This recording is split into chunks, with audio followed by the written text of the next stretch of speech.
my sister there has done so. I feel, even though I was the least of the family, the smallest, then I should certainly get up, and I would like to reinforce very strongly the point Hazel made, that when we were all one by one, I wasn't actually turfed out of home as Harry was, because I was the last to go, and by that time I was thoroughly fed up with being the only Snowdon child at home. So I decided for myself that I would go off, and said to Mum and Dad, well, there's plenty of jobs in the Herald, Mum and Dad. I'll just go and get one, and I'll be right. To my surprise, thinking back now, she let me go, and the reason was she knew that I already had Harry, Hazel, and John and Shirley in Sydney, who would all look after me, and so they did. The first streets I got to know in Sydney were those around the GPO, where Harry was working at the time, and he used to frequently meet me there and squire me around to various sophisticated sites in the city, showing his little sister what life in the big city was all about. Now, I'm going to sum up very briefly what I wrote on Harry's card today. He won't be able to hear it, but I've written it on his card so he can read it later. It was that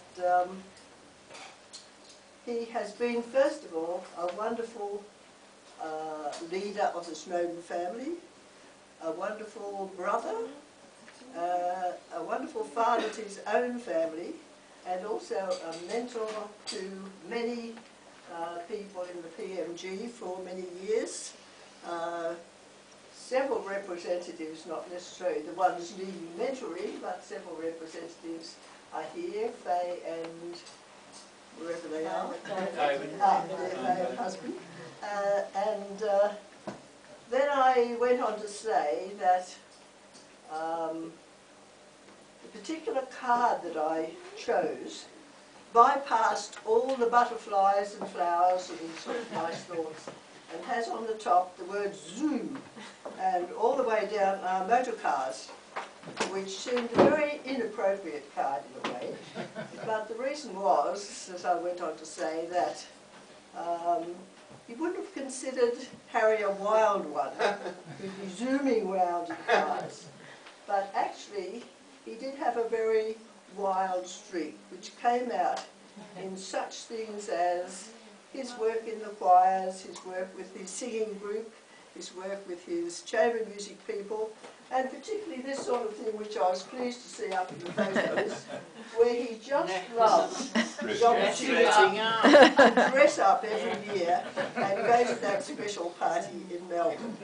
So I do think that his wild spirit, though it was necessarily suppressed by his role as the elder of the Snowdon family, came out in many ways which his family will recognise, and of course it's been passed on to his lovely children, and well, I thought I probably said too much, but oh, and I would also like to reinforce his role in such loving devotion in looking after our, our beloved Betty for so many years. So, there you are, Harry.